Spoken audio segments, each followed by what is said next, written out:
Olá, você que é profissional, que atua ou que pretende atuar nas áreas de geotecnia, geologia de engenharia. Hoje eu vou falar de um assunto muito importante nas obras de engenharia, que é o processo de compactação.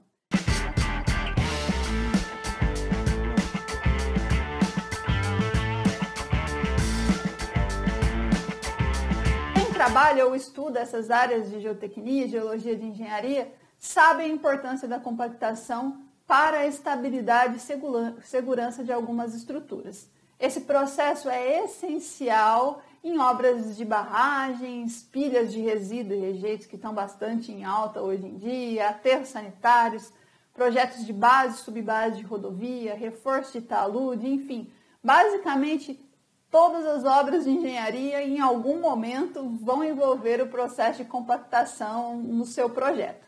É um dos primeiros assuntos que nós estudamos lá na mecânica dos solos, né, o início da geotecnia, mas muitas vezes na prática suas etapas são tanto quanto negligenciadas. De forma geral, o processo de compactação é algo extremamente simples, que envolve a densificação do material que nós estamos trabalhando, que é a expulsão do ar dos vazios daquele material e o aumento do peso específico dele. Pronto, muito fácil, né? E eu faço isso como? Aplicando uma pressão sobre aquele material, utilizando a água como um meio de amolecimento ou um meio de lubrificação que vai fazer com que as partículas deslizem mais facilmente e se ajustem melhor umas sobre as outras, expulsando mais facilmente o ar daqueles vazios. Muito simples, né? Mas eu não posso chegar lá em campo, né, enquanto engenheiro ou geólogo de engenharia ou qualquer pessoa que atua nessa área e falar assim, não, pessoal, é só tacar um pouquinho de água aqui e vamos passar um rolo compressor ou um trator aqui para compactar esse material e tá tudo certo. Não, na verdade, muitas obras de engenharia realmente vão depender da resistência que eu estou querendo passar para aquele solo por meio da compactação ou da impermeabilização que eu pretendo levar para aquele material com o processo de compactação. Então, esse processo precisa ter um acompanhamento, né, uma especificação, uma execução e um controle bem rígido, né, porque a segurança da minha obra vai depender daquilo. Então, quando eu penso em processo de compactação, por mais simples que seja esse processo, ele é algo que precisa ser bastante pensado e feito adequadamente. Então, eu começo ele lá no laboratório, né, traçando os parâmetros de laboratório, né, a minha curva de compactação de laboratório. E eu faço isso utilizando lá os ensaios de Proctor normal ou Proctor modificado, dependendo da energia de compactação que eu vou precisar em campo, que depende um pouco do material que eu vou estar trabalhando em campo. Isso aí pode ser estudado melhor aí nos livros de geotecnia, mas é o ensaio mais utilizado para a determinação da umidade ótima e do peso específico seco de laboratório.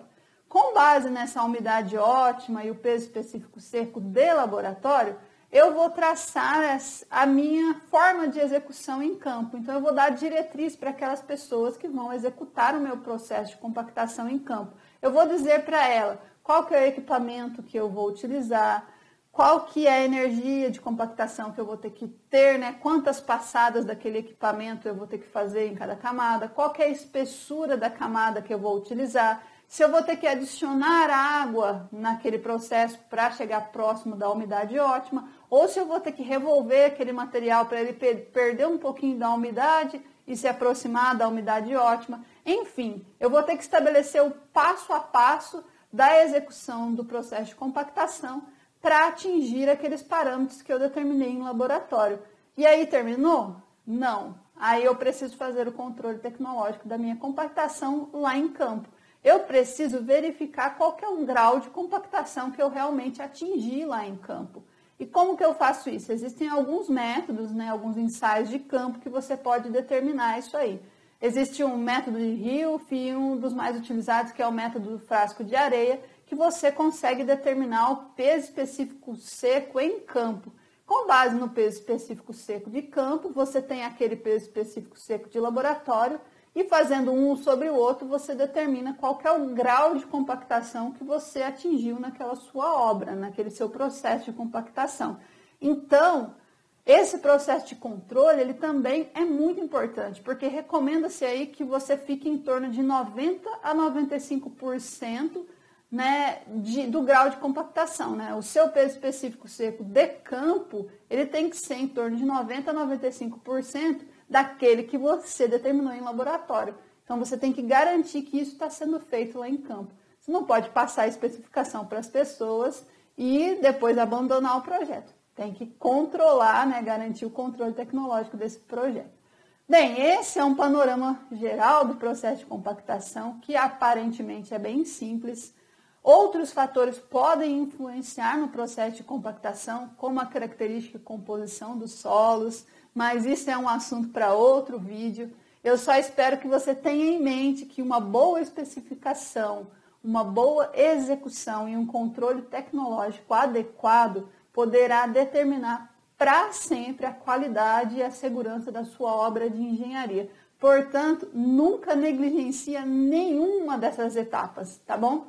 Eu espero que esse vídeo lhe ajude a refletir um pouco sobre esse processo que é simples, né, o processo de compactação, mas que é tão importante aí nas obras de engenharia. Se você tiver alguma dúvida, deixe nos comentários. Se tiver alguma experiência com esse tipo de processo de compactação, a gente vai fazer questão de interagir com você.